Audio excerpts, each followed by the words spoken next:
my hands. That'll set the audio and we'll get started. Okie doke. So, I was just saying, like, I really love that perspective because they're still coming to you bright-eyed and bushy-tailed with very little understanding of like what's what.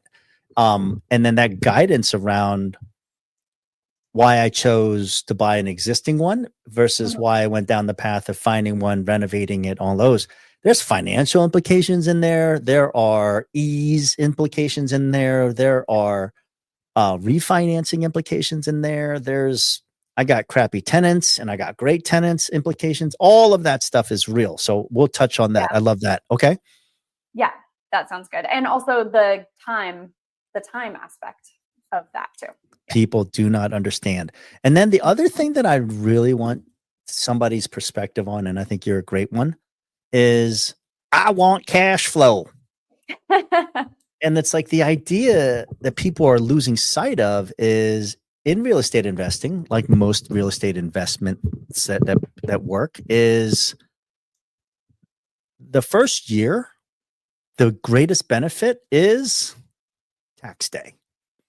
Yes. And people do not understand, like my partner included is my father-in-law. He's like, you're not making enough cash flow. You keep buying stuff from Amazon. You keep fixing stuff. And I'm like, bro, you just got $110,000 tax deduction. Exactly. Like, like, be a pig, not a hog. Like, understand the value. And this essentially, it's because it's not even hidden, but they just don't understand how to put a value on it because they haven't experienced it. Yeah. It's like, I've heard about driving a car, or like I've heard about, wakeboarding or something like that. It looks so much fun. And then it's hard to get up. It's like these analogies are the same. Like, I can tell you how to swim, but until you jump your ass in the water and start kicking and paddling, you don't know. Right. Right. Yeah. All right. Here we go. One of my favorite realtors in all of Atlanta is the venerable Caitlyn Verdugo. Caitlyn, holler. Tell me what's going on. Tell me, look, there's people that never met you before. There's some people that have seen you all over the city. Tell me, who are you? My name is Caitlyn Verdugo. I am a realtor in Metro Atlanta. I am a PadSplit host. I'm a real estate investor. That's it. That's the short bio. You gave me like the Instagram 3 bullet points. Yeah. That's the short real estate bio. And in the non-real estate bio, I am an athlete. I run, I swim. I am all over the lake all the time. I've got a couple dogs and what kind of dogs? I've got a yellow lab and I've got a yellow border collie mix. Oh, one spastic and one non-spastic. Nice. Yes, exactly. Yeah. One swimming dog and that joins me on the paddleboard, and one dog that watches from the side. He'll just chill on the board while you're paddling.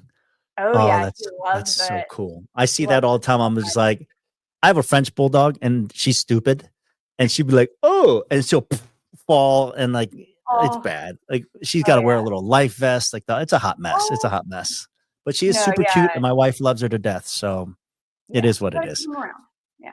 All right, we're welcome to recording. Thank you so much. Like, I'm super excited because I've been screaming this for years. Is that we have so many hosts, and they're all suffering from the same I don't knows.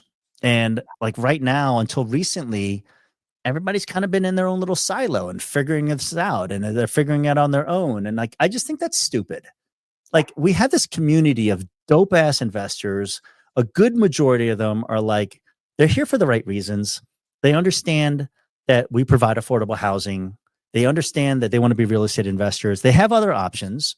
They chose this niche. It's not the easiest niche, but the reward, if done correctly, is you get paid more, right? Like, but as my dad says, there's no such thing as a free lunch. And I think that's one of the things that I'm always going to ask every new host, or every host that comes on this recording and pod, is like, I could take you in a time machine and go back to the very first day that your property activated, what lessons would you tell yourself?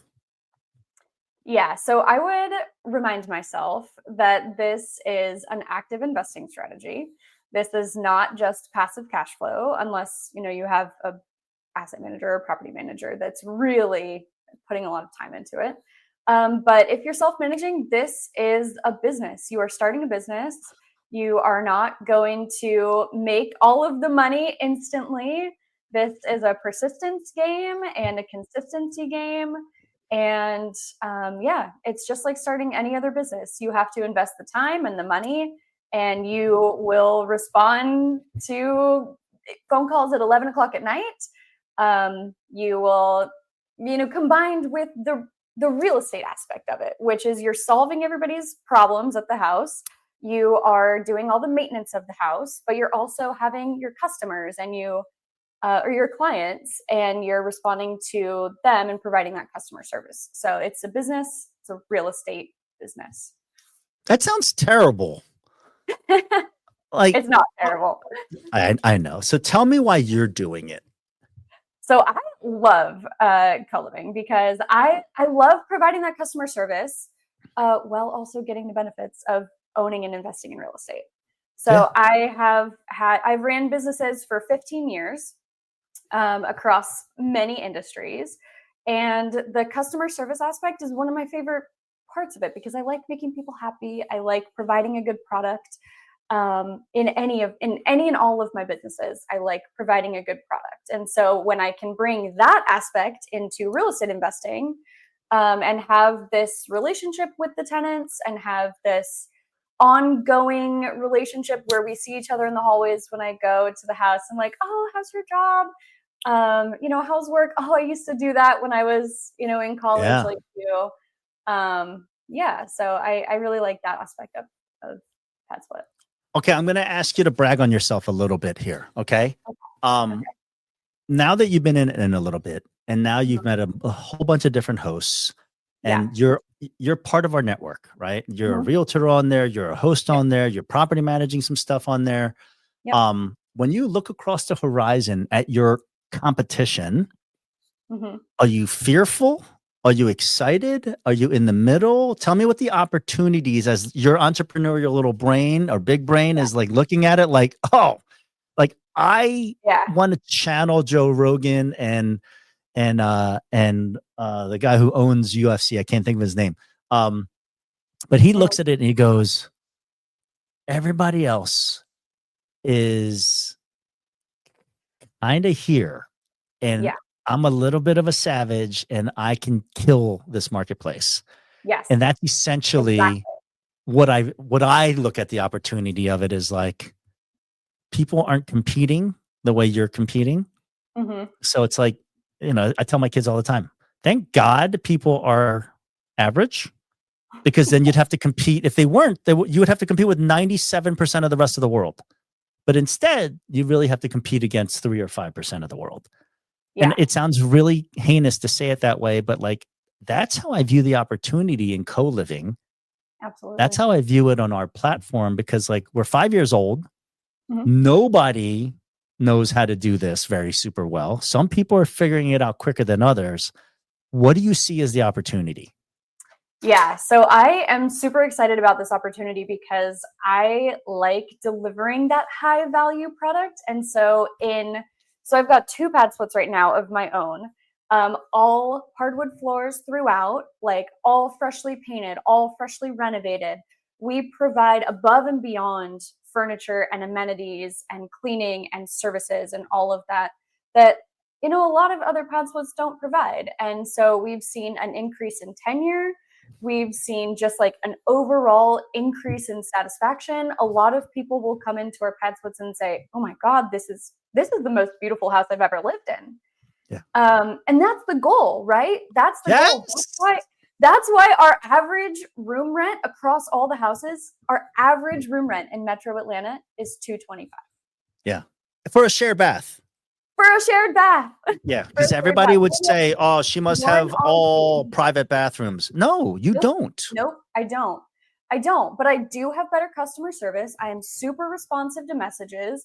Somebody, will complain about an item and it's fixed the next day or the day after. Like 24 to 48 hours, your problem is solved. And they know that and maybe not some of the super minor things that aren't actual problems, but the real things, that the bathrooms are dirty, or that the kitchen, they need a mini fridge. No problem. I go to Walmart, I get them a mini fridge, and they're like, no one's ever done that for me before. I'm going to stay. Okay, I'm going to stop there for 1 second. There's a lot of different ways to make money on our platform. Yeah. In your eyes, what's your North Star as an entrepreneur? Are you solving for fast bookings? Are you solving for longer tenure? Like, what's the unlock in our game? How do you identify as, in my business, I make the most money when fill in the blank? When I keep tenants. Oh, amen. God bless. Like when they stay.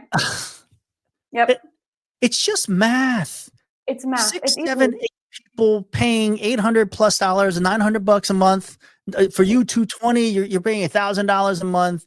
$8,000 or just under $8,000 of gross income. Mm-hmm. Pay down your mortgage if you want to, whatever the case may be. Extend it for a year. Yep. Come on now. You're getting Airbnb type revenue in a neighborhood that's not on a lake, that's not in, the Smoky Mountains, whatever. Right. Just regular, normal neighborhoods, regular, normal houses. And you got 30-year debt. You don't have like nonsense. You didn't overpay. Like, right. This is the unlock that people don't understand. And this is why I love that you're a realtor, because we have a lot of realtors selling crappy properties to ignorant hosts, not ignorant bad, like personality, ignorant, I don't know. Yeah. So they put all this trust in you. You're a fiduciary. Like, I know that as legally responsible. But I got hosts coming on board with like upside down math. I'm like, your math doesn't work. Yeah, no. So, okay, so we're going to get into that. We're going to get into that in a second, because I am such a fan of realtors that want to get in this space. Buy one. Yes. Because that's why I bought it. Like, I deal and talk with thousands of hosts, and the reality for me was, all right, I keep hearing you, but I don't have empathy and the pain. So I went and bought a couple of these things just so I had an understanding of, like, we are in this together. We feel the same pain. Have you tried X, Y, and Z? Yes. And like, it's such an easier conversation, especially for realtors, because like, it's the first step. Buy the right house at the right price. Don't overpay for the GC and the renovation. Don't over renovate. Like, stop with the marble countertops. Like, stop. Exactly. Yeah. Okay. So let's get back into this.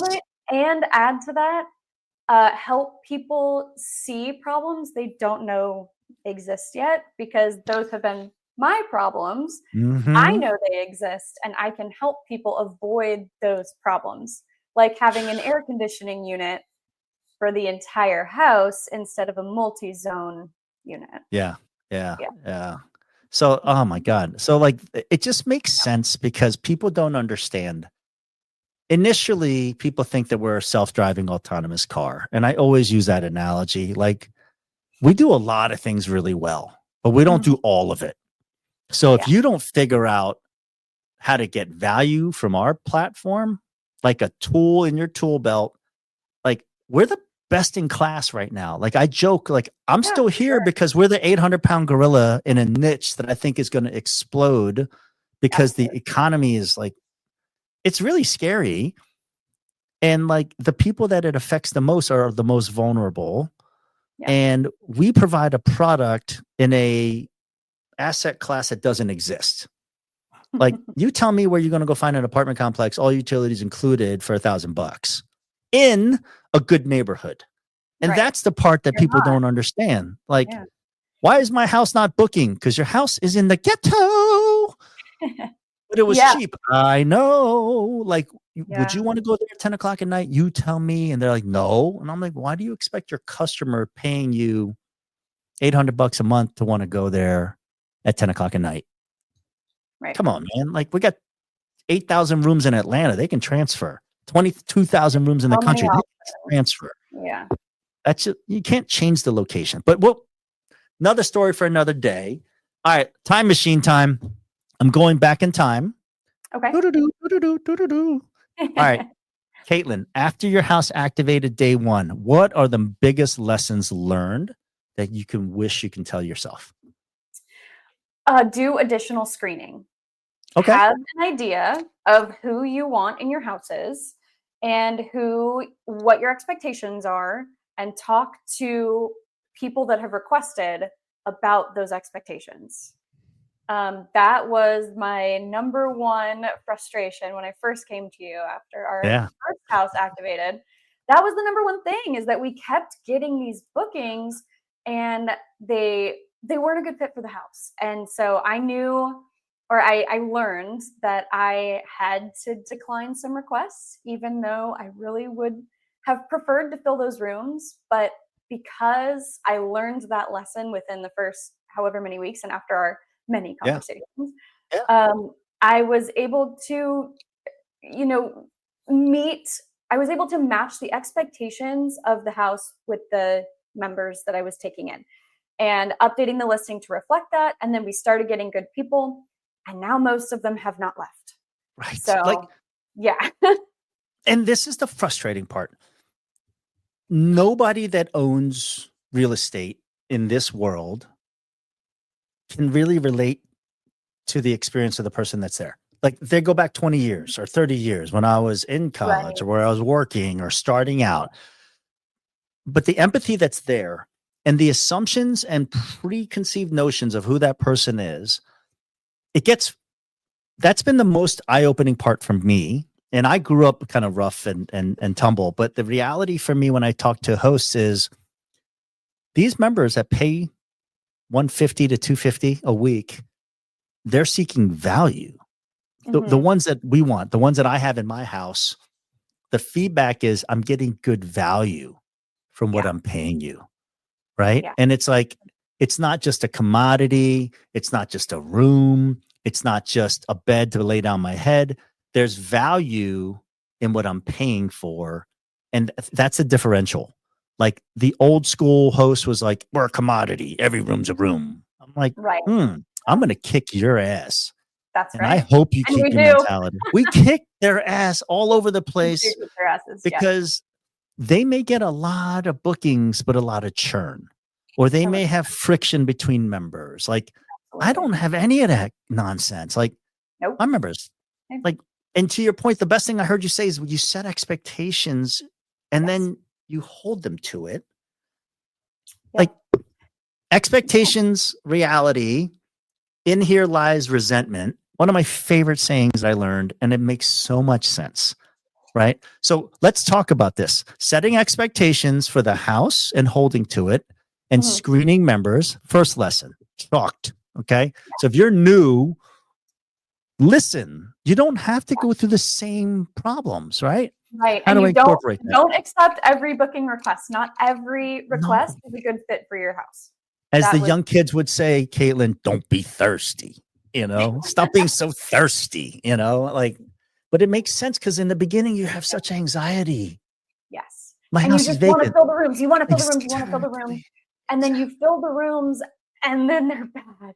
And you have Yeah. so much friction, and you get so many complaints, and you have so many things to fix, and you're like, this sucks. I hate this. Yeah.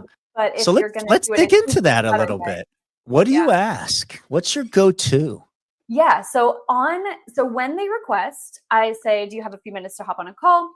And I've got a whole list of questions. I say, like, first off, just tell me a little bit about yourself. And depending on how they do that, like, leads the conversation in a certain way, right? Mm-hmm. So we'll talk more about their jobs, we'll talk about their hobbies.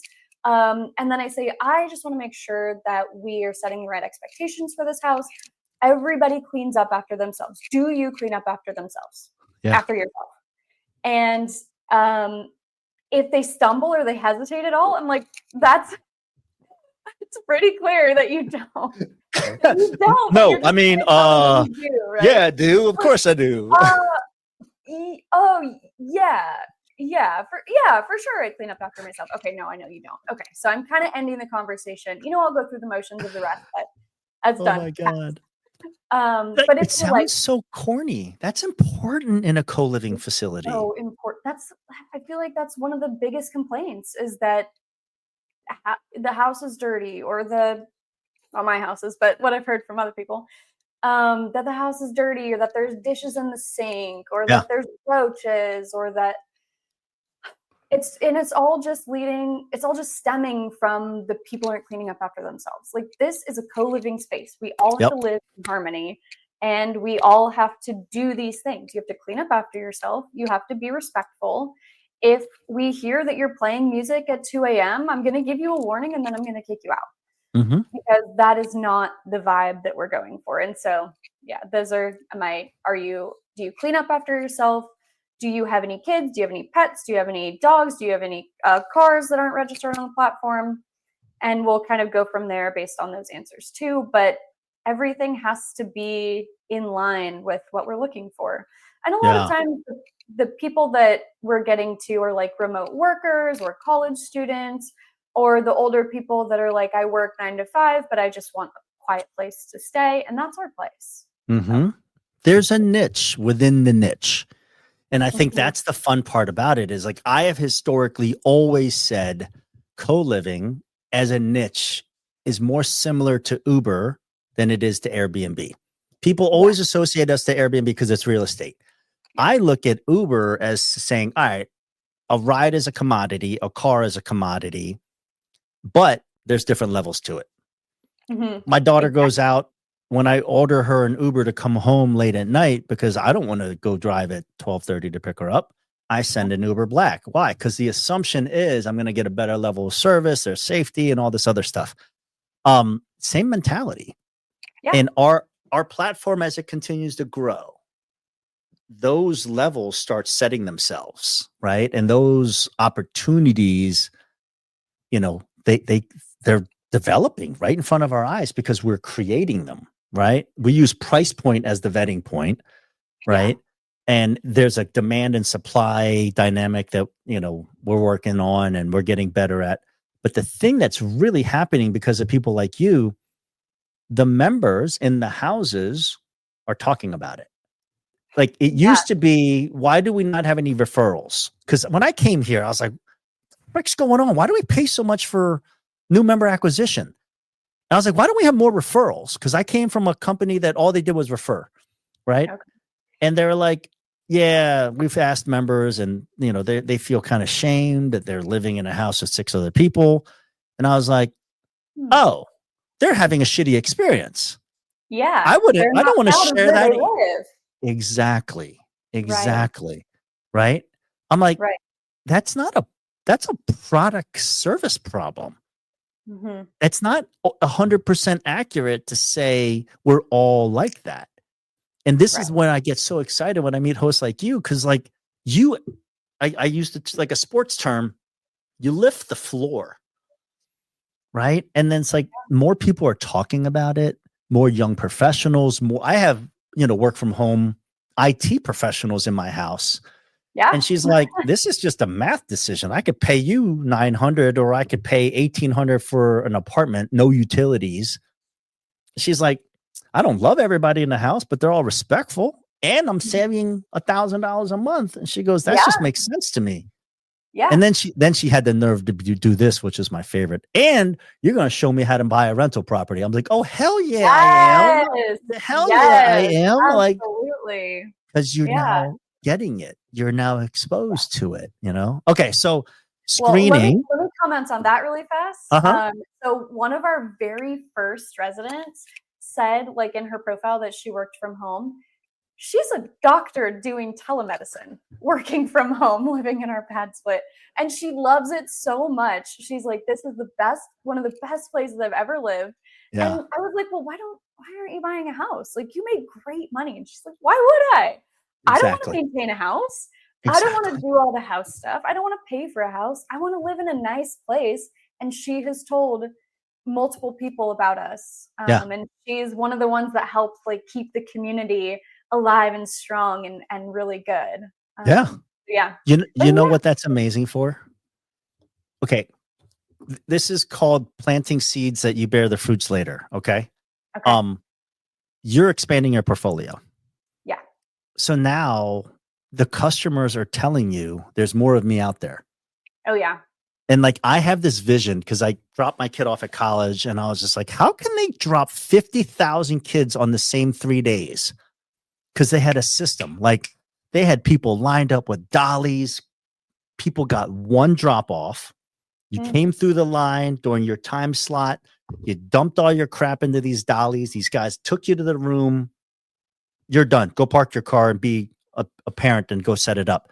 And in my mind, I was like, the number one thing that hosts get pissed off about is how long it takes to fill a room.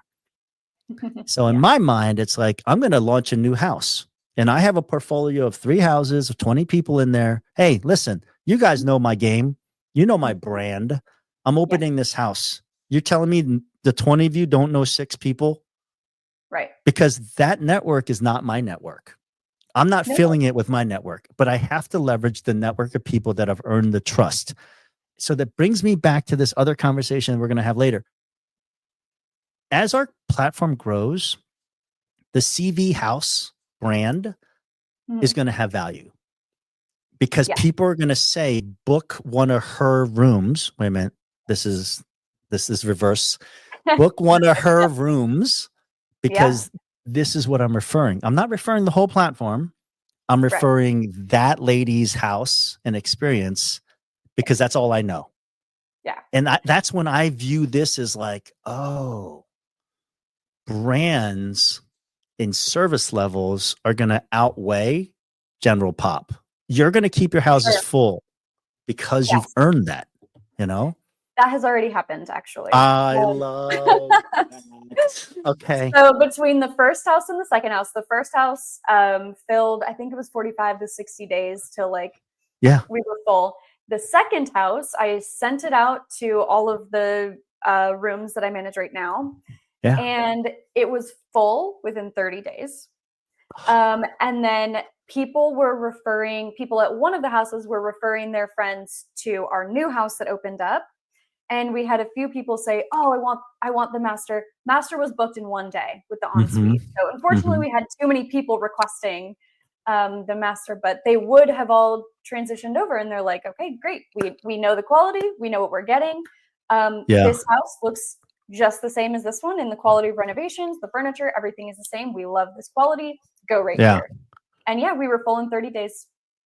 Oh, that's so good. Like, I just listed a house today for a investor in Miami, and 7 bedrooms, listed at 11. At 1 o'clock, he had 2 bookings, and he's like, "Whoa! This happened too quick. I wasn't expecting this." And I was just like, "Bro, is this when you work with me? Yeah, that's ideal. We reduced the time to revenue. Like, this isn't, run of the mill, brand label stuff. Like, I'm here to drive revenue because when you're full, you have nowhere else to go except buy another property. Buy another one. Exactly. Rinse and repeat. Exactly. And like, that's how I view the business model is like, hey, welcome to our world. You don't actually know how to operate these things, but I do. Let me help educate you on this. And when you're full, you got to go back to Caitlyn and get another house because you can't expand but you're not expanding unless you know how to operate these things. Like the people that talk shit. The blueprint for it. Right. The people that talk shit about our product and our platform are the ones that are terrible operators. Yes. They bought really bad houses in bad neighborhoods. And they're like, why aren't you fixing all my problems? Like, I can't unscrew you. Like you're supposed to be the real estate investor. You got to buy the right property, use the data that we have, convert it correctly, and then we can be successful. But like, don't get mad because you made a lot of errors. I'll try to help you. I had a guy that I gave him a come to Jesus. And I was like, if I had to give you a suggestion, it'd be to sell this property, take a little bit of a loss and reset. Yeah. He's a doctor. And he's a doctor. And he's like, no, like, I think I want the appreciation. I'm like, okay, then I need you to buy another property and another one so that you can dollar cost average this bad one. Yeah. The first one makes no money. He loses money because Realtor sold him a bad property. 6 out of 7 he needs to stay full in order to break even, let alone make any money. Oh boy. The next property, he's making a 32% cash on cash return because we talked him through how to finance it, what property to get distressed, why we took this property because of ARV. Like, he's like, this is how I was supposed to do it. like, yeah, dude. Yeah. Like, you're making $1,800 on this property. You're losing money on that property. And now we can, we can carry that property. And in 10 years, when it doubles, you'll be happy. But like today's cash flow, the only fix was to sell it or keep adding on. And he chose to add on, which I think is okay. Okay. Yeah. So well, screening. Those two are learning experiences, right? Ones we don't want to make and we can avoid making if we do enough research and have enough conversations before. But unfortunately, we've all made those. No, the number one thing is choose a partner. Yeah. Collaborate with somebody. Exactly. Choose the right team. Yeah. Like, you want to be a real estate investor because you're a high net worth individual, go find Caitlyn. Like, ask me the questions about like, hey, what's a good deal? Yeah. Like, because your job ultimately is to build portfolios for people. Mm-hmm. If you could have 100 hosts buying a house twice a year, that's a business for you, right? Like, yep, absolutely. Like, I want to put you in a good deal because I'm selling you your next deal by selling you this deal. And that's it. Like, people don't get it. And it's just like, I talk to realtors like, I want to get on your vendor network. I'm like, can you not? Because I don't know anything. The last guy you brought is so pissed off. He had so much money and you lost him so much money that he doesn't want to do this. And he's telling his other high net worth friends during their happy hours about how bad PadSplit is. And I'm like, and it's actually not him. It was the realtor. So can you not get on our vendor network, please, lady? Because you cost us money, and it sucks. But I'm like, either that or educate yourself. We're more than willing to teach the realtors. I'm teaching your boy Vern. Like, come on, Vern. Yeah, I'm glad. Yeah, I'm glad you guys connected on that. All right, so I babble all the time. So let's circle back. Screening. Yes. Caitlyn version 1 as a host. Yes. I wish I could learn how to screen and set expectations. That was the second big one. Okay. Yep. And now what else? I think honestly, just knowing that this is a business. This is not just you walk in and you cash flow from day one. This is a business. You actively work on this. You work on it some more. You do some more research. You troubleshoot, 3 months in, you're like, I made this mistake. How do I do this now? This is a full business. And that I didn't really understand that when I got started. Because you were sold a bill of goods, or you had your own self-perceived. Both, I would say. Yeah. I think that a lot of maybe some of the marketing is like, oh, this is a done for you kind of thing. Which, I know we're straying away from that, but I'm, just being honest with that. Those are the types of things that I saw. And looking at other real estate investors, they're like, oh, we bought this one, we filled it up, bing, bang, boom, $1,500, easy peasy, lemon squeezy, and we are moving on to our next. And they never go back and talk about the business that they're running here. They talk about the acquisition, they talk about the cash flow. Next. Right. When room 2 punched room 3 because they stole her peanut butter. Yeah. Like, yeah, exactly. This stuff happens. And in all things, the crazy stuff always gets the most attention, right? It's like, that's the world we live in, the Instagrammable stuff. Nobody really talks about the doctor who's quietly creating a community in a co-living house. Like, right. And that's why we want to do this, because this exists. Working on creating that all the time. Consistently. Just it's a consistency business, and you have to dedicate your time and your money to it. But you get super inflated cash flow, and that's exactly. There's no free lunch. That should be our tagline. There's no free lunch, but the juice is worth the squeeze. It is. If done correctly, the juice is definitely worth the squeeze, especially today. At 8% DSCR rates, like, hello, there's no other investment that's driving the yield that we do if operated correctly. Yeah. And I think that's the gap, It would take it would take like 20 long-term rentals to equal the cash flow of one of our PadSplits. Yeah. Like, Yeah. and that's not going to happen. And even then, you have one HVAC go out, nope, you're done. Exactly. The carpet, you're done. I got to paint the house, done. Drywall holes, I'm done. I lost all of my $200 a month. My $1,200 profit for the year, $2,400 is gone. And that's the reality of it, you know? And then you have to turn the tenant that's been in there for 2 years that you weren't cash flowing on. You have to put $4K in to paint the whole place. And you've never been inside of it in 2 years and it's trashed. Yeah. Versus now we're like, if we turn them, we've already been inside this house. I know you're not trashing the whole house. Maybe we have to do something in one room, but yeah, it's much easier. God. Okay. So we talked about the operational side, the screening, the setting expectations, the processes that you put into place. Are you developing systems now as you're learning all of these things? Yeah, for sure. Yes. Okay. So we've got our vendors that go through all of the houses. I've got a Google form that they fill out when they go through and they do a clean, or we have somebody do a quick clean, just like a 15-minute wipe down. In order to get paid, they're filling out our Google form that has multiple different sections in it. It gets sent to me. I pay them. So that's one of the like operations systems. The next is less like a system per se, but more of the blueprint for acquisition. Yeah. So we find our money partner, we establish that relationship. I go out and find the house because they're all split level ranches from the 1970s. And, with at least 4 or 5 parking spots, we know that we're taking the living room and the dining room, bedroom 1, bedroom 2, great. There's a main kitchen with a little eat-in area. There's a downstairs living room. We're cutting off, making a 3rd bedroom. Probably also a basement and then 4 bedrooms upstairs. Let's go. And that's a systemized blueprint for the kinds of houses that I'm looking for that are 2,400 square feet and larger. That's a big ass house, woman. Like, seriously? That's what both of them are. Well, our first house is 1,800 with a 500 square foot garage. So actively converting that. So about 2,300 square feet. But yeah, that's part of the quality aspect of it, though.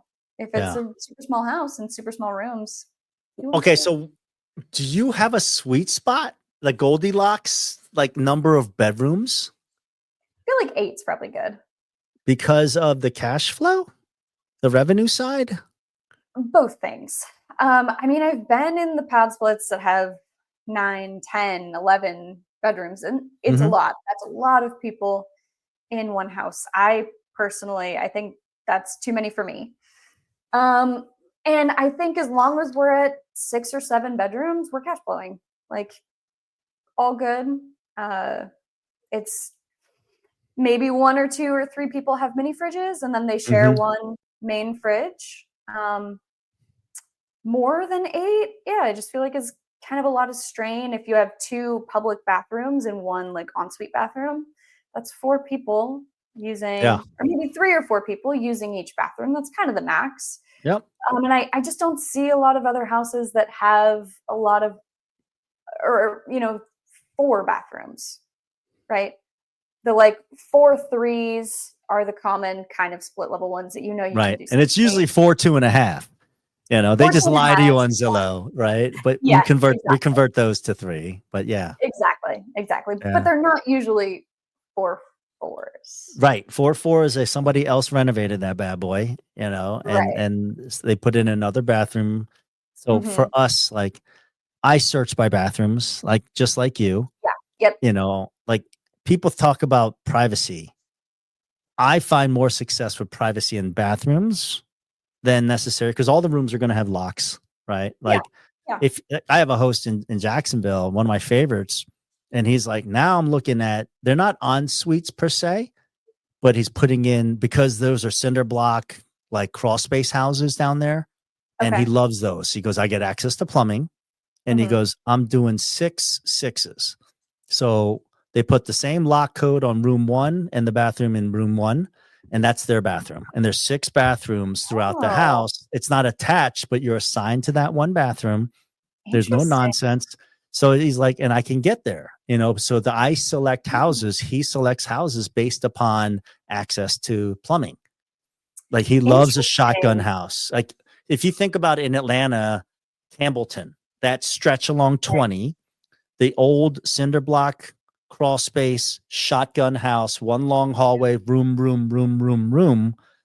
My contractor guys are like, I love those. He goes, access to plumbing is easy. I'm just adding rooms, and it's a long hallway and bathroom. And he goes, it's easy for me.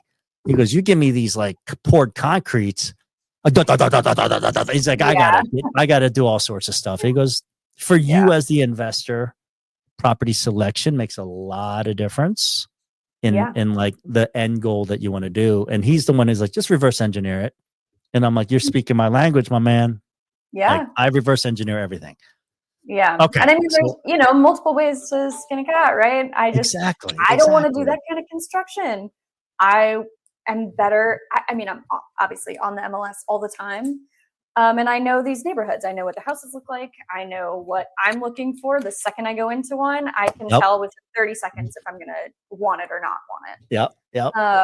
So yeah, I don't want to do that much construction. That's not for me, but access to houses all the time. That's what I roll with. Yeah. Let's go down this conversation because you are a realtor of Keller Williams, right? So I just let's talk about it. Like, I don't want you to give away all your secret sauce, but like, tell me about the houses that you look at and you're like, no. And then let's talk about the houses that are maybes, and let's talk about, that's an easy conversion. Okay, so starting with the neighborhood. Neighborhood, if it's in an HOA, immediate no. Thank you. Immediate no. I think a lot of people think that already, but just saying. If it's they don't, by the way. No, they don't. They don't? Oh my gosh. They're HOA, like, it's only like $25 for the HOA. It's not a big deal. And I'm like, dude, that stupid HOA is going to put so many liens on your house that it's not going to be worth it for you. So like, it's a Zillow filter, for God's sake. No HOA. It is so easy to screen out. And so many single family houses in Metro Atlanta are not inside an HOA. So I don't feel like that one comes up that often. Yep. But it is an immediate no. Also, if the houses are super close to each other, also immediate no. Like the cluster homes, you mean? Yeah. I agree. Yeah. Immediate no. You're going to get so many neighbor calls, and it's like, that's personally immediate no. Can I stop you for a sec? Yeah. Hey, everybody, look at me. Neighbor complaints are the number one problem to co-living. Yep. It's not the cities. It's not the laws. It's neighbors, the Karens of the world. They cause 95, 96, 97% of our problems. Yes. Because they don't want cars parking on the lawn. They don't want garbage all over the place. They don't want 7 unknown strangers, 8, 9, 10, 11 strangers in a cluster home area. Like, right. God. Yeah. Like, property selection. Everything else is easy after that. Okay. I just wanted to call that out. Like, please. Yeah. Exactly. Okay. So continuing in the neighborhood, I would say another like red flag for me is if I don't see any cars parked on the street. Mm-hmm. But those kinds of neighborhoods where they're like every single car is parked in their driveway. I know not every single one of our cars is going to be parked in the driveway all the time, and we might have someone on the street. If I see nothing in the street, that's a yellow flag. Right. Sure. Right. Yeah. Let's go look at it on a Tuesday. Maybe Google View didn't get this. Yes, exactly. Let's do some more street view. Let's see if there ever was a time when they're parking on the street. And exactly. So that's neighborhood selection. House selection, like I said before, my favorites are the split level ranches. You walk in, there's a living room, a dining room. Both are like the sectioned off 1970s style. I personally love hardwood floors. I know that that's kind of controversial for rentals. Why? Because it helps your appraisal. It does, for sure. I think it holds the value better. I think it looks better. I have walked into far too many Gray LVP floor. Gray LVP. I hate it so much. Yeah. And I will. There's a generation of COVID flippers that all bought from the same lot of 229 a square foot LVP, clipping snap, all that crap. All of it. Yes. Yep. And the subfloor underneath, you can feel it's soft, and I hate walking on those floors, and I can't do it. Yeah. And people don't understand the history behind it. When the hedge funds were buying like crazy, their spec was that. Yeah. So that's when you see all of those, like, if you look on the purchase history, the 2020 through 2022, 2023, like sale, resale, the flips, they all look the same because that was the spec that they were. Gray on gray on gray. Yeah. Yeah. That's funny. I have a saying that I just like to call out in my videos when I send it. Yeah. And it is boo boring basic. Yes. The gray LVP. It's boo boring basic. I hate it. So yeah, the next thing that I get really excited about in houses is if it has hardwood floors, the like 3/4 hardwood floors. That means to me, when I walk into that house that still has original hardwood floors, it was well maintained by the people that lived there across the last 50 years. Yeah. Because hardwood floor is harder to maintain. You can't just have water everywhere. You can't like scratch things across it. People care about these houses. They care about the ones that still have hardwood floors in them. And, maybe some of them have been replaced. I don't know. But I get excited when I see hardwood floors. I also get excited when I see a kitchen that has a lot of cabinet space. And I don't care about the countertops. Other people care about the countertops. You can replace those very easily. Yep. But a lot of counter space, a lot of cabinet space, because I assign each person their own cabinet. Look at you with your systems. Yep. I love my label maker. Yeah, everybody's got their own cabinets. That's one of the things that people really appreciate too, having their own space. And then I like when it has a little eat-in area. So it's not a must, but it is a benefit when there's an eat-in area in a large kitchen that people can sit and have a birthday party at, or eat dinner with their friend at. So you don't have the cocktail table with 2 chairs? No. Okay. No, I do not. You know what I'm talking about. I do. And then everybody's got like, the $79 one from Amazon. Yes. With the wrought iron looking like curved back. It's awful. And like the excuse has always been, well, none of our members talk to each other. They don't ever eat together. I'm like, my members do. My members have dinner together. They cook together. They socialize. Yep. That's why they stay. Yeah. Mine have birthday parties together. I walked in the other day to one of our houses and there was balloons there. And I sent a message in the group and I was like, oh my gosh, I'm so sorry. I didn't know that it was your birthday. And they're like, oh yeah, we had this big old house party together with all the members, and they had cake. Someone made a cake. Yeah. They got them balloons and they all like sat around. They had little party hats. Oh God. That's awesome. It's so funny. But yeah, it's because we've got a table with 5 chairs at it. Yep. And they know that they can roll their office chair because everybody gets desks and chairs. Yep.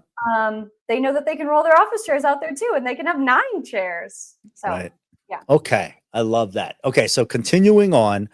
So I have to ask the question, because when I hear your description, I keep thinking 250, 260, 270, 280 purchase price. Yeah. And so here's where the caveat for me comes into it, is because I've talked to hosts about this. They have been not brainwashed, but they have entered real estate in the last couple of years under the David Green Bigger Pockets model of right? So the problem I run into, and I just had this recently with a host, he got all his money out and the appraisal was great, but now he's got a $3,600 note. Yeah. So now as an investor checkbox, great. I got 75% of a $400,000 ARV. I got $300,000 loan. at 8.25%, 9%. I'm looking at $3,300 a month. He's like, I have a hard time cash flowing. I'm like, because the you got math a house is for free. the math is the math. Exactly. Right. Exactly. Like people don't understand you have your cake and eat it too. No, like there's a trade-off in higher cost of the property, bigger appraisal, bigger burr. The nut is higher, right? For sure.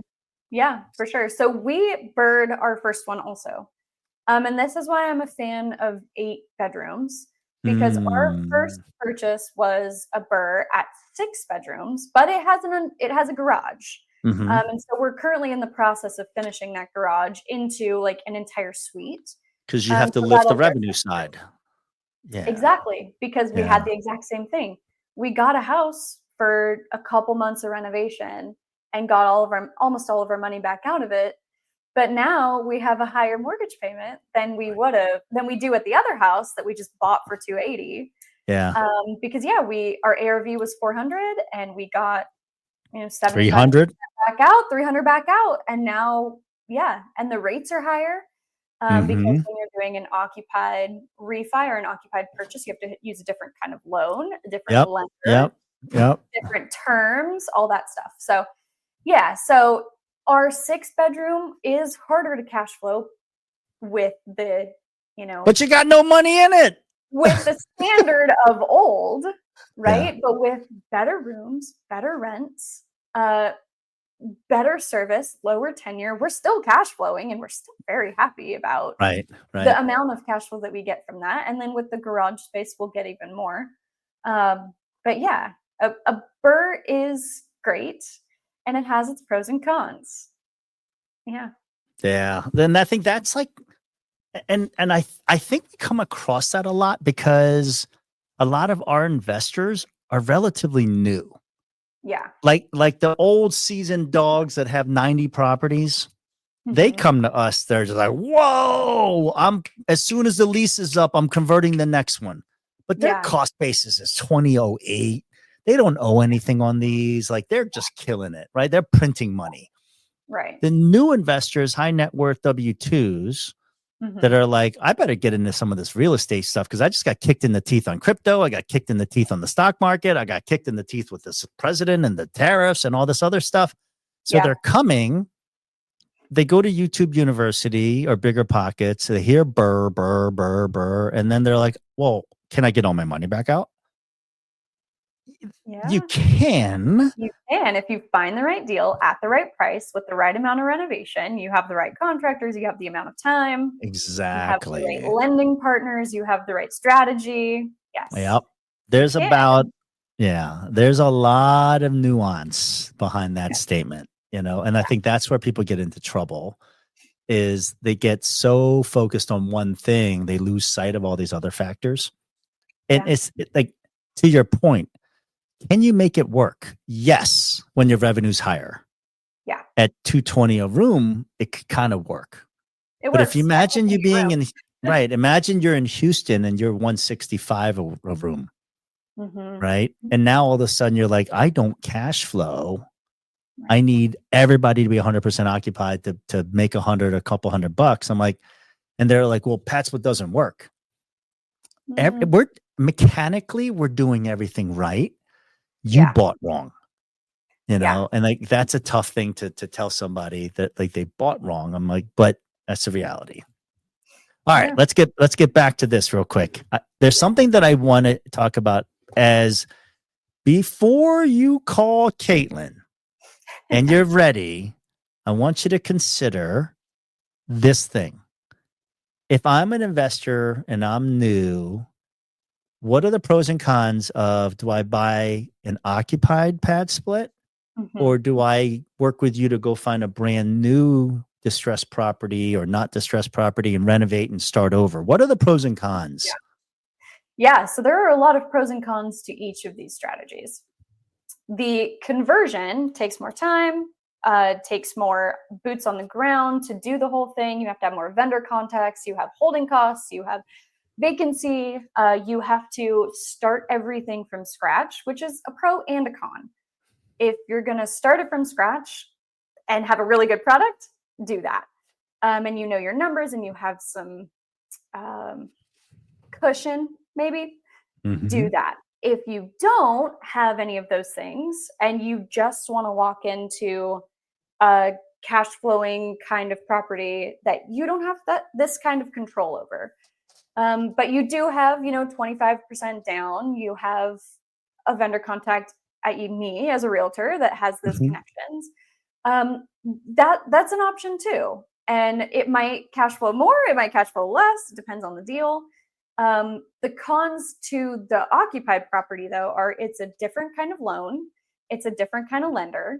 It's not just your standard conventional loan because it's not just the standard conventional house. Because there's 7 rooms with numbers on the front door. 7 rooms with no living room, and you're going to get hit with the over modification overlay that a lot of regular lenders have. I mean, there's of course partners that have those kinds of loan products that can get that done, but you have to have better credit and you have to have money to put down.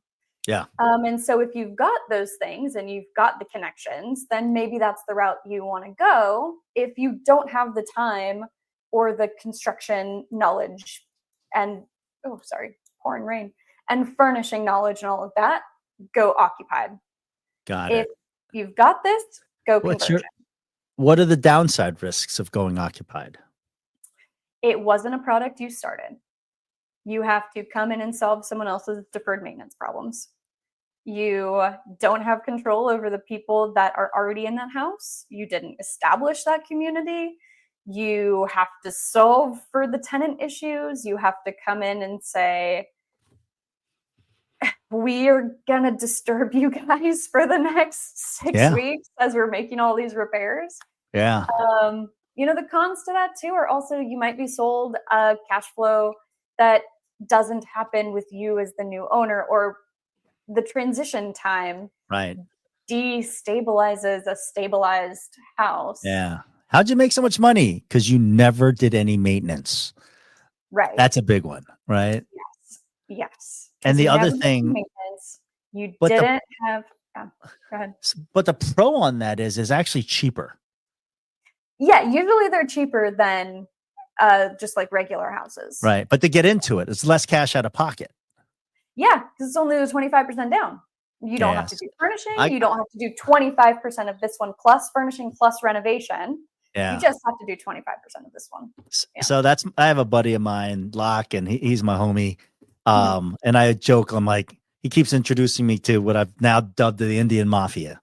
Okay. So all high net worth IT professionals. And they're just like, and he's an early adopter. So like, he just does everything early. And everybody's like, what you doing over there?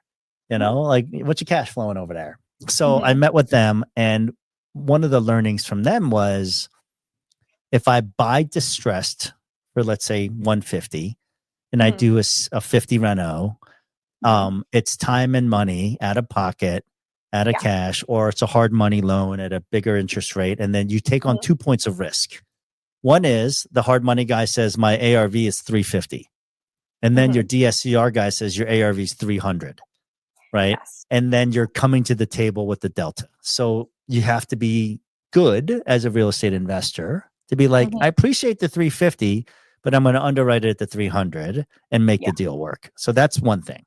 Yeah. But the other buy that he really likes is like 25% down and I'm already moving in and cash flow starts tomorrow. Yeah. And but does this thing have code enforcement issues? Does this thing have deferred maintenance on the HVAC? Like, I don't know what's behind the wall. Like, that's the trade-offs. And I think like both can work and both have been successful. Both do work. Yeah. And both have been failures. Like there's no magic formula, but there's different entry points in. Okay. Yeah. I love this question. And I'm going to ask you, who's this exit strategy not for? This exit strategy is not for the person that says, I'm ready. I'm going to buy this PadSplit and I'm going to retire from my day job. Thank you. Thank Honey, no, you. you're not. I don't care what you No, see you're on not. Instagram. This isn't Yeah. it. Mm-mm. Nope. Not from one. Not from two. Probably not from three. No, Keep the your Goldilocks is active income. 5. Yeah. Goldilocks Yeah. is about 5. Okay. Yeah. You know? So it's not for the person that's just trying to get rich tomorrow. That's trying to buy this one or two and retire and Yeah. not have to work anymore. Right. Also, Right. not the case. Let's see. I would also say I think it's a little bit more difficult for people that are out of state or out of the country, Right. maybe to manage these without like a solid property management. You got to have a good PM. Yeah, You I gotta agree. have a good PM. You gotta have good boots on the ground Mm-hmm, across the board. Acquisition, operations, disposition. You have boots on the ground. Right. So I mean, obviously it works. We've got other hosts that are not Atlanta local. Right. We have plenty of out of town guys, right? Yeah. And because of that, the niche for good co-living property managers has developed. Yeah. And we've had some fail, some not so good, some mediocre, and some that are surfacing to the top as better, just like you do it in anything, right? Like we have options. Yeah. You want to pay dollar store pricing for service, we have one of those. If you want somebody who's Target, we have one of those. We don't have a Nordstrom because it just doesn't make sense to, to service it at that level. But like there's good and good enough and better, so they're here. Okay. Who would you say this is not for? I would say this is not for somebody who believes it's easy. And it's not for somebody who's a kvetch. Like if you want to bitch about everything, this ain't for you. Like it's just not. Like you have to understand that the juice is worth the squeeze financially, but now you have to ask yourself the question of like, is the juice worth the squeeze, right? Like you have to ask it before you get into it, and you have to understand, but this isn't Airbnb. Right. It's not. Like we don't have vacation renters bringing in their Labradoodles and their Mercedes. This isn't it. You have to understand the niche that we work with and the drama that comes with it. And if you came silver spooned in your life and you've never been exposed to the working class people that make between 15 and 30 bucks an hour, you're going to have sticker shock. Right. Yeah. I would agree with that for sure. Yeah. That, and like the person that, to your point, thinks that this is get rich fast. This isn't day trading. It's not. And like that's a big transition for W-2 employees who have never owned real estate before. Like my cash flow didn't show up this month. Like I was expecting more. Okay. Like, are you operating your business? Like, I think what it's really good for on the flip side of that is somebody like you. You were an entrepreneur. You are an entrepreneur that had some operational experience in the past to understand that FitFo should be a bumper sticker on every single PadSplit, because you're going to need to figure it the fuck out. Oh yeah. Okay. Like you're going to have to figure it out. Yeah. You're going to have to solve for things that nobody told you is on the menu of problems. Absolutely. Like, you were going to walk in. This was my couple days ago. You were going to walk into your house to deal with 2 tickets about a bug that somebody saw, into a puddle of water in the living room that no one submitted a ticket for. Yeah. And the shower was leaking out. The shower pan was leaking. And we had the water off for the day, making other repairs. And I was like, you know what? I'm going to Home Depot. I'm learning how to epoxy a shower today, baby. Figure it the fuck out right now. Yeah. And exactly. And you will be successful because you give a crap. And I think like in our world, the greatest hosts are the ones that understand it's bigger than just renting. Like one of my favorite sayings and 3 bricklayers. The first guy, I just lay bricks. The second guy is, I do this because I love it. And the third guy is, I know I'm building a cathedral. So your motivation to get into co-living, that's why We Live failed. The $4,000 San Francisco shared apartments fail because they have too many options. But in our world, I love the fact that I'm doing something addressing affordable housing. I love the fact that I'm providing value to a demographic that's been, I hate to use the phrase, but like they're the most vulnerable. Because when I see hosts that don't give a crap and their members have stayed at their house for 18 to 24 months, and I'm like, why did you stay?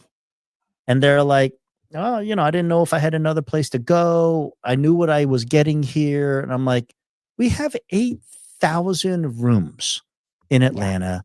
Yeah. You're a paying customer. Get on the website, find a better option. Yeah. And they're like, I can do that. Yeah. And this is where it's going to start getting a little bit shifty because if you were a bad operator, people are realizing they have choice.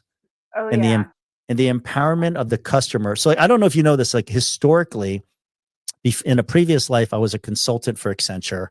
I did utilities work, and they did something called deregulation, where multiple people could compete for Atlanta like gas. Think of SCANA, AGL. The hard coding in utilities in their programming, it said payer, not customer, right? So it was like payer, they're just going to pay the rent. They're just going to pay the electric bill, right? Their transition to treating people like customers was a massive mental shift because historically you just paid the utility bill. You only had one choice. That's what's about to happen in our world is like members are going to say for the same 160, I can have a brand new house or I can have this old ratty ass thing that they're not responding to paying tickets. And these people are going to get mad.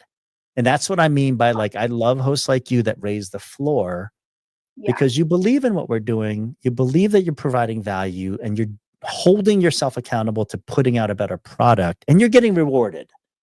Yeah. I mean, it's rewarding all around for me, for the tenants, for investors, like it's rewarding all around. And it's helping to solve the affordable housing problem. It's like rents for apartments are going up every single year. Average $1,500 in Metro Atlanta for a 1-bedroom apartment, which is wild. Yeah.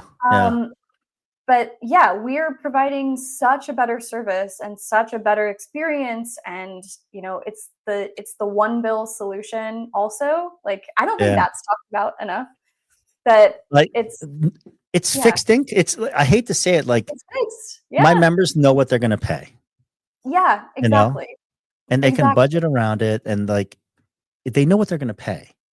Yeah. And it's so different. Like I love that you call it the one bill solution. And I'm like, house bill, state bill. Are we talking politics now? What are we talking about? Oh yeah. Okay. It's the one monthly bill that we all wish that we only had one of and didn't have to manage the utilities and the internet and the gas and the water company and the whatever. It's like so many different bills. I wish that we had just one bill to pay.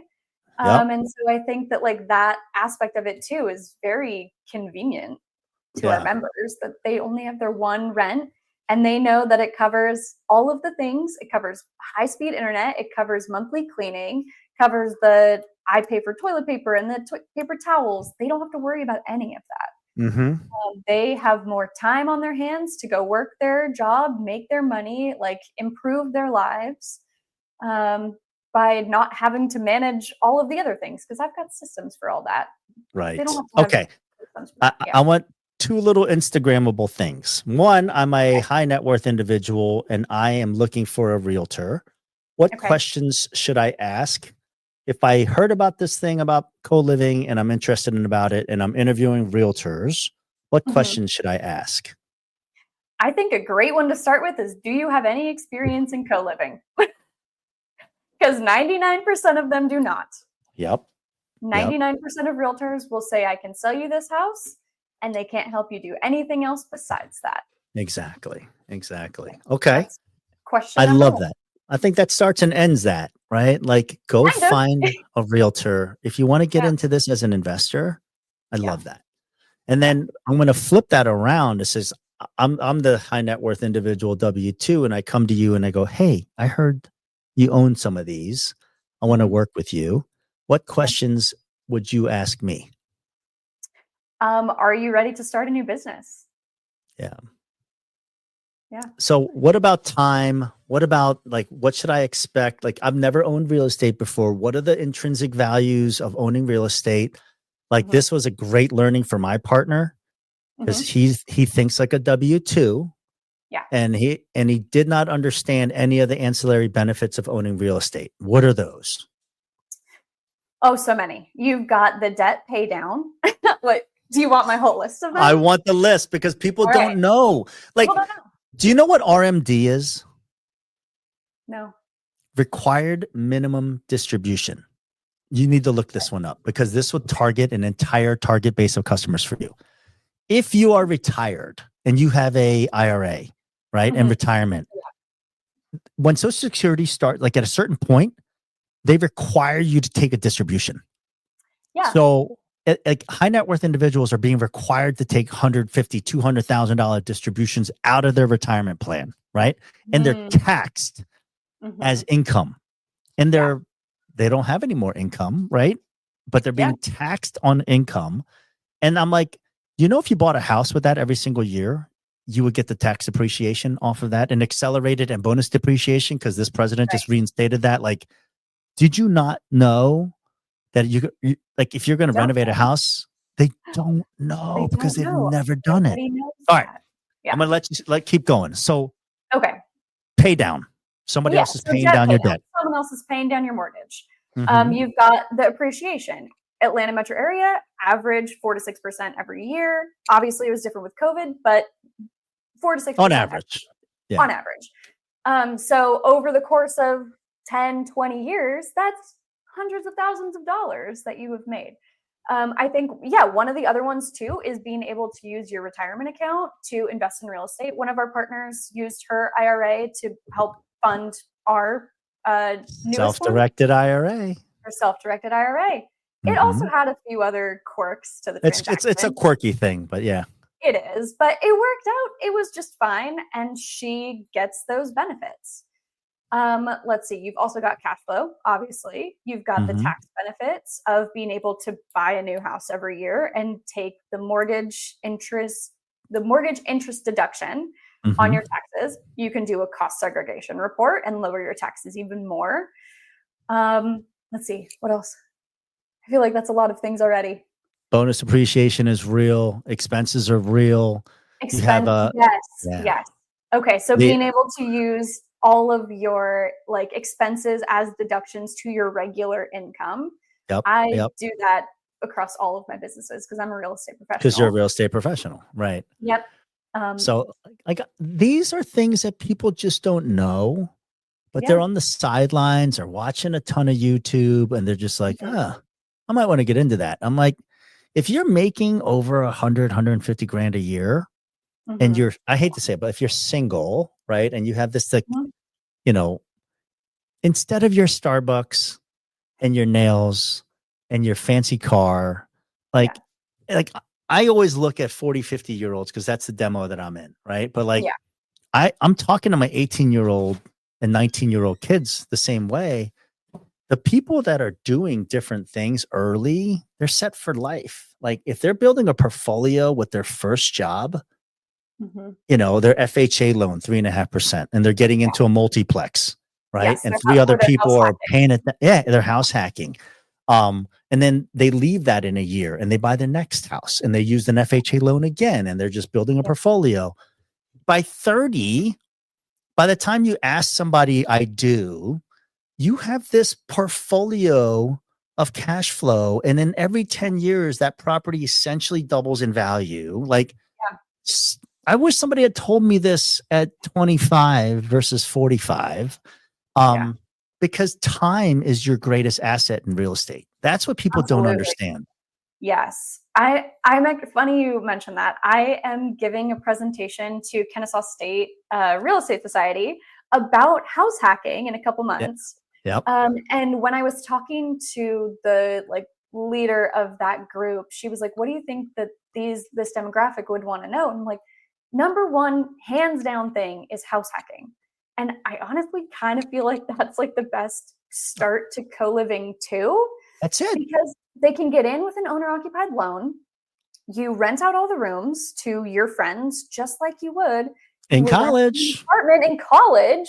You graduate from college, you maybe get some assistance from your parents on co-signing the loan or whatever. That the majority of people buy their house with assistance anyway, too. Yeah. Especially their first house. But you Mhm. go and you do that. You learn about real estate investing from the time you're 20 to 23. When you're 23, you buy your first house, you rent out 3 or 4 bedrooms. You move to your next house, you rent out 3 or 4 bedrooms. Yeah. You keep going and you keep building. And exactly by the time you're 30, you've got 5 different houses. But suddenly, especially if you're a woman in this society, you can have flexibility in the amount that you work when you have a family and when you have other. You have options not to have to take a shitty job. Exactly. Like, this is what I try to teach my kids is like, if you have wealth, 3 houses, 4 houses, like let's think about it. At 25, you bought your first one, right? Yeah. It's probably going to be 300,000. That's the average cost of a house, right? 26, you buy another one. Yeah. Okay. So now you have $600,000 in asset. Now another one, you have $1 million in real estate by the time you're 27. By the time you're 30, add on 2 more houses, you have $2 million in assets that somebody else is paying down. Yeah. And when you say, hey, I'm looking to change jobs, you're not looking at like, well, how many days of vacation do I get?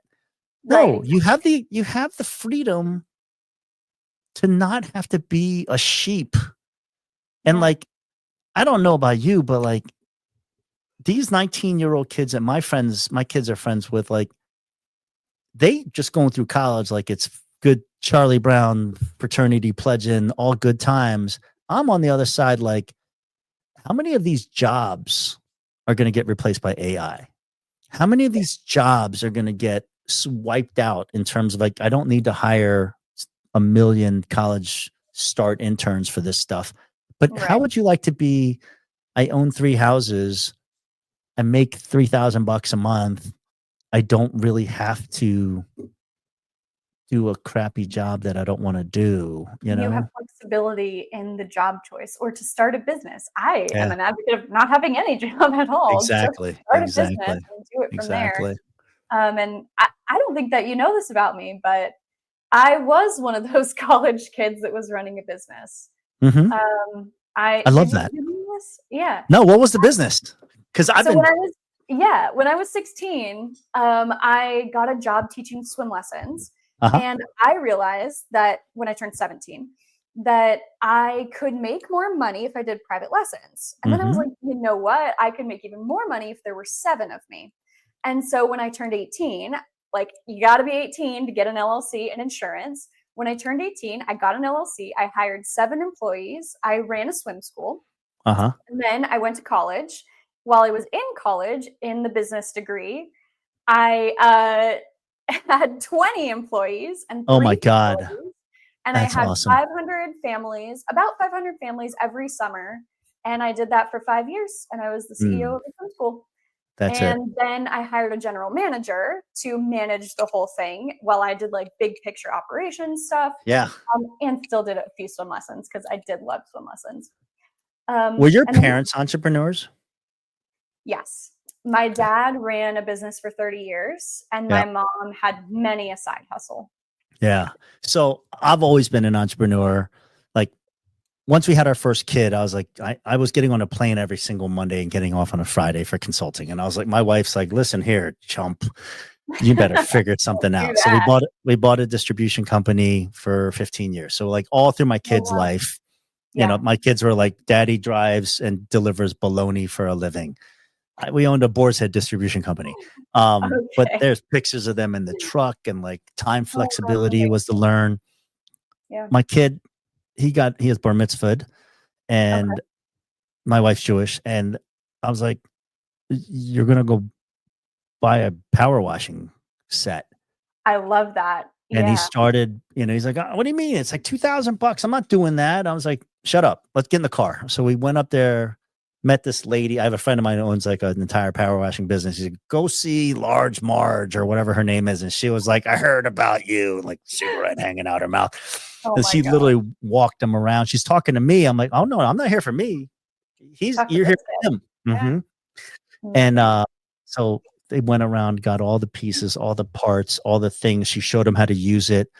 And then my wife was like, you need customers. I can help you with that. So she went on Jewish Moms of Atlanta, Facebook group. And she's like, made little flyers, $400 a job. Wow. 400 a job. And then because he's a handsome dude, he would get tips. He's like, and he would come home. He's like, this sucks. I hate it. It's like July. But then I was like, did you get paid? He goes, no, I love the money, but the job sucks. And I was That's like, okay. You can take that money and start a new business that you actually like. Exactly. So last summer was like the second summer he did it, or third summer. And he's like, hey, I can sell the job and then have my boy, I could pay him $20 an hour. He's going to make more money than he's ever going to make in another job. And I just keep him busy. And I was like, that's the lesson, bro. It's like, and now we have all of these other knuckleheads that I'm friends with that have like the DeWalt 40,000 PSI super thing that they only use once in their life. I'm like, go ask them if you can borrow it. And now you sell a second job and employ a second buddy at $20 an hour. And he's like, last time he was playing golf, he's coming back in like, his golf shirt and this and that. And he's like, yeah, I got to go collect a check from, Mrs. Stein. I was like, how many jobs are going? He was like, yeah. And like, you're doing something else, but making money while you're doing something else. Like that's the whole lesson. And like, again, we go back to the sheep thing. The rest of the world is going to be sheep. Yeah. If you have a little bit of like exposure, like our network that you're talking about, like your parents, you saw that. Are very helpful. And that's acceptable that you are out there creating an LLC and hiring and selling and managing and you know what I mean? And the real estate's a perfect, natural progression of that because it's your own business. Exactly. And if you treat this like your business too, that's the whole thing. That's the whole thing. You have to treat it like a business. That's underline exclamation point. Exactly. How old is and mic drop. He's 18. He just finished his freshman year at Arizona State. Okay. My God. What a different college experience. And he had literally he's the poster child for living his best life. And he's living his best life. He's pledging. He found a job. Somebody at a club was like, how come you're always here with all these pretty girls? And he's like, they're just friends of mine. And he goes, I figured out you guys always let me in if I bring a lot of girls. And they're like, I'll pay you for every time that you come if you bring a big posse of cool and pretty chicks and ladies, and they come and they get table service, and he gets paid, per person because they want that scene in the club. And he's like, Dad, I got a job. And I was like, what job? He goes, I'm working with a promoter. I'm like, bro, that's the craziest job. He goes, I'm going to do it anyway. And they let me in and, we get table service. And I'm just like, figure it out, bud. There's always a game. Yeah. You just have to figure out the game. One of my favorite sayings also is like 9 out of 10 businesses. I think Cody Sanchez, 9 out of 10 businesses fail. So start 10 businesses. Yes. And that's exactly, it's exactly that. It's like the pressure washing business. Great. Taught you a little lesson, taught you that you can hire other people to do the work for you. And you can make money from that. Yeah. The promotion business, you can find a job anywhere. You can find customers. You never know where you're going to find them. You can find them anywhere. If you are entrepreneurial enough, you will figure out how to do it. Yeah. What's funny with that is like all of his friends, again, like we're friends with all of the 2006 birth years. Like we met our core group of friends are from the 2s and 3s in preschool. So for 18 years, we've been friends with these people. And everybody's kids all went to college their freshman year. Everybody had a little bit of different experience, but like 80% of them are business majors who had never had a job, or like they had a waitressing job or waiter job or whatever. And there's like 2 or 3 that their parents are entrepreneurs. Completely different perspective. Yeah. Like these other kids, they're doing jobs for the sake of the majors for the sake of thinking that's the job that they want to get. Like this is the blueprint for, I want to be investment banking, or I want to get into this or whatever. we went it a little bit different. I went it a little bit different. I was like, you need to leave college with 4 things. Know how to market. Mm-hmm. You know how to understand finance because you need to borrow somebody else's money at some point. Yeah. Understand accounting because you have to understand how to pay them back. And then understand like some psychology, sales, essentially. Yeah. If you can learn those 4 skills, whether you're working for BlackRock or whether you're working for Publix, those same 4 skills, those businesses are businesses and they have to do all 4 of those things and you'll find a job in there somewhere. I want to add tell me one more.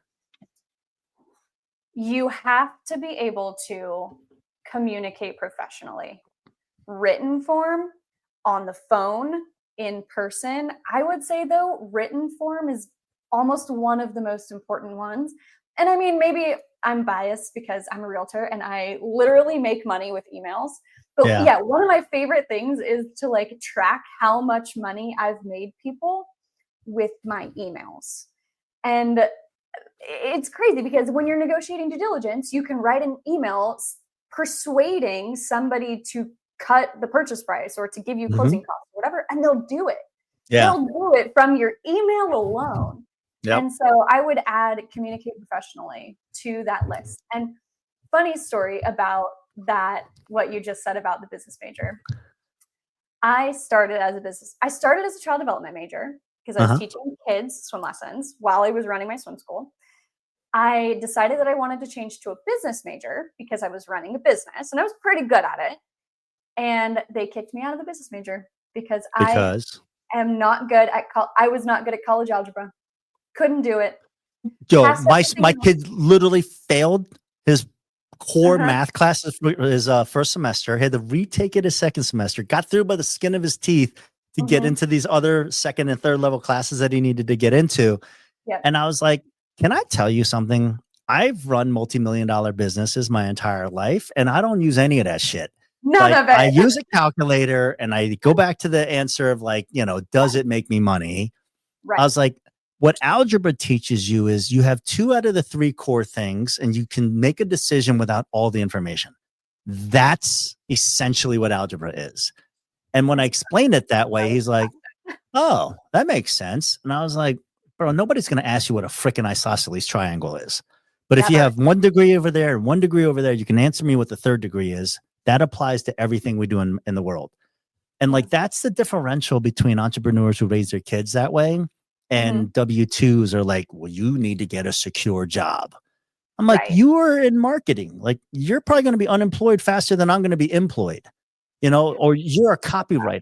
Like, you're about to get smoked because my ChatGPT is better than you. Yeah. Like, do you know I use ChatGPT? You ready for this? Yeah. Give me projected ARV on a deal that I'm looking at. And they're within $10,000 on the paid side of what the ARV is going to be. Yeah. So like when the hard money guys come back and say 350, I'm like, not this. I'm closer to 300. So like, we're going to underwrite at 300. I got one little tidbit for you before you finish. Okay. Right. Okay. I have a guy. About ChatGPT though, but okay. No. Yeah. I have a guy that's in Jacksonville. He's a great host. And he loves acquisition. And he taught me this yesterday, and I'll share it with you. When a realtor says, I have no disclosure and I do not know, so I have, I don't have the ability to whatever, right? He sent an inspector out there, shared it back with the realtor and said, now you have the inspection report of everything that's wrong with the property. So now you have to disclose it to everybody else. So he literally painted them back in a corner because his price, it was listed at like 150 and he came back at like 88. He's like, this is the justification for my price. I'm not trying to lowball you. I'm just telling you what the math says. And now when you speak to somebody else, you no longer have that veil of BS that I don't know, because we've given you the disclosure and we've given you the inspection and you have to disclose it to everybody subsequently.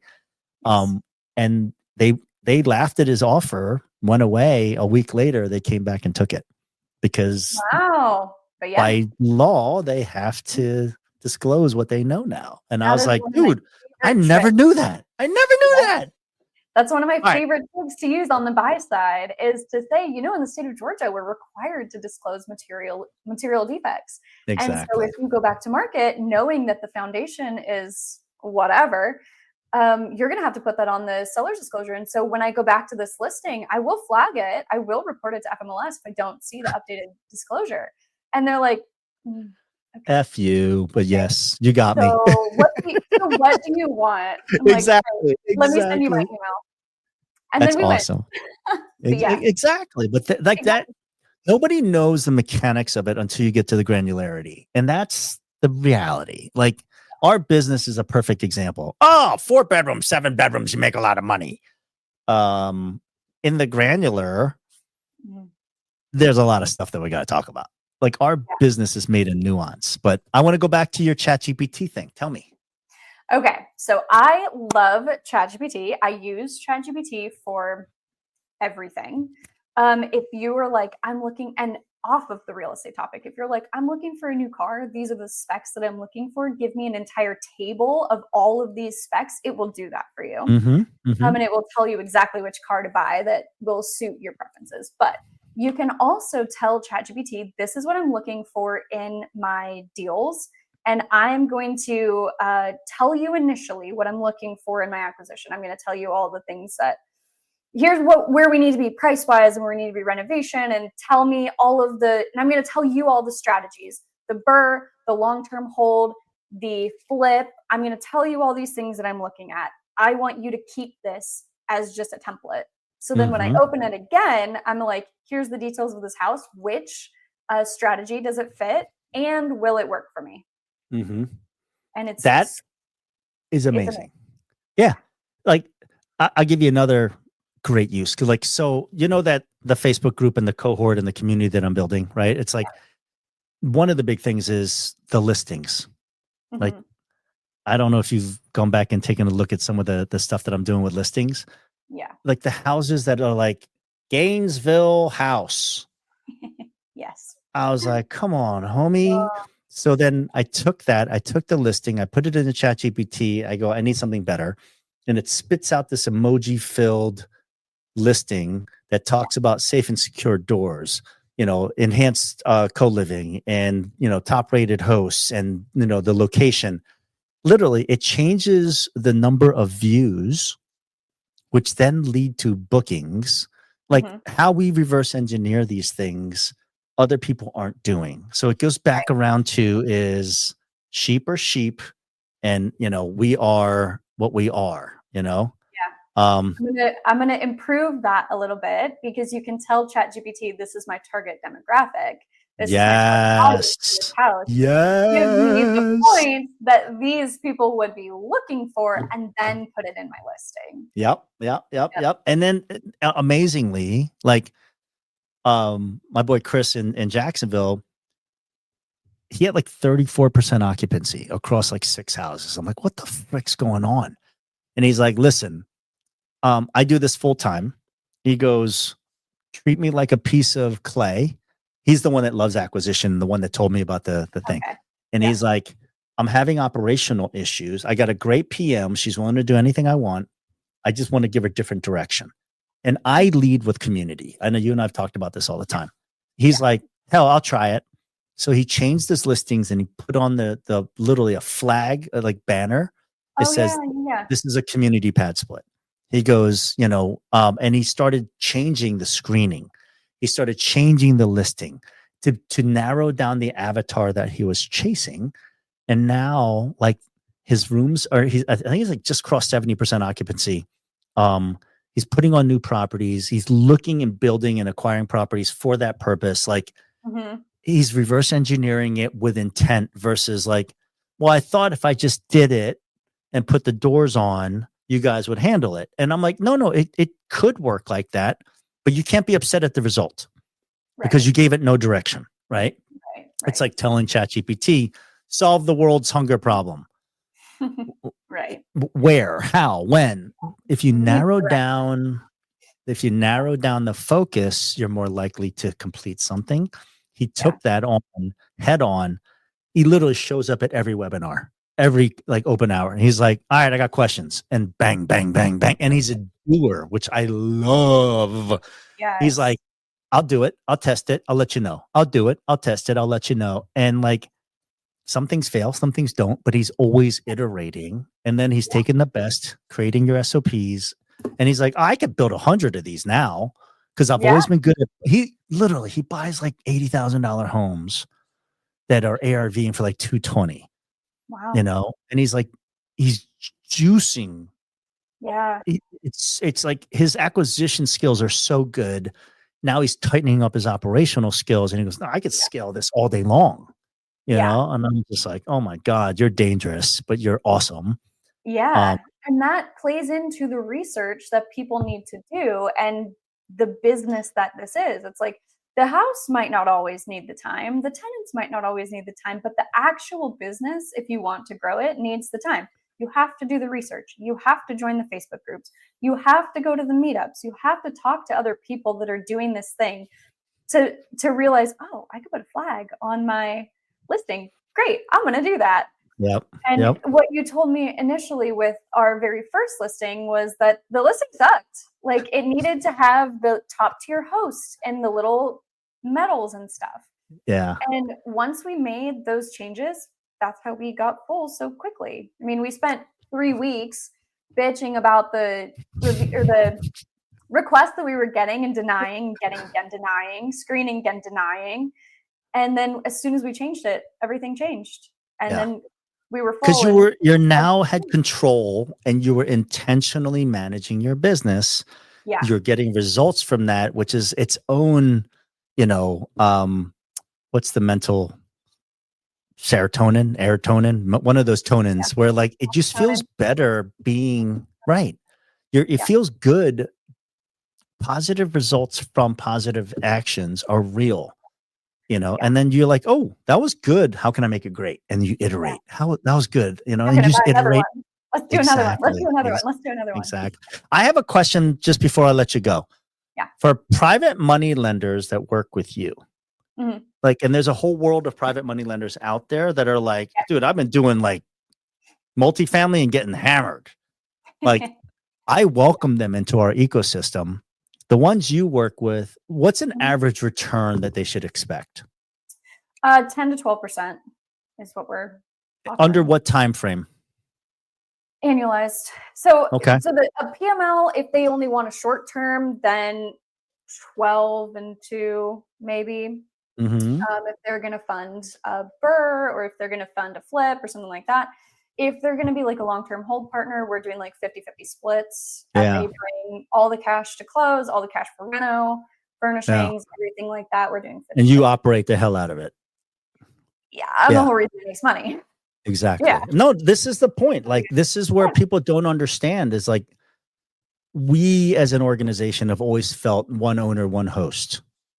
And I have looked at it like ecosystem. Like there's more private money people than there are operators. And in our world of operators, not all operators are good operators. So they should not all be asking for money. Right. But the good ones who are like, I'm at 6 houses and I've run out of my own cash. Yeah. I'm like, oh, meet Sarah and her partner, Maria. They just want 12 and 2. Yeah. And they'll fund your deal. They'll either create a debt fund. Like I have 2 ladies that are like, they're trying to raise about $4 million and they're like, yeah, we've been trying to do fix and flips around the country and like, they're handing them back to us. And it goes, that's a disaster.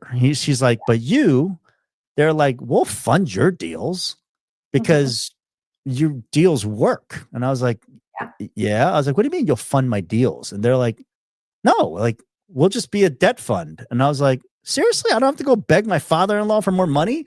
And they're like, no. And I was like, oh, amen. Let's go. Amazing. Yeah. So like, that's the piece where I think like our good operators, the next level is let's unlock some private money to let you scale at scale because there's more PMLs than there are operators. We know that's for sure, For sure. And that, like, when I come across somebody that, like, going back to your old point, when I come across somebody that's like, I've got the money in no time, then I talk to them about just being a capital partner or a private lender.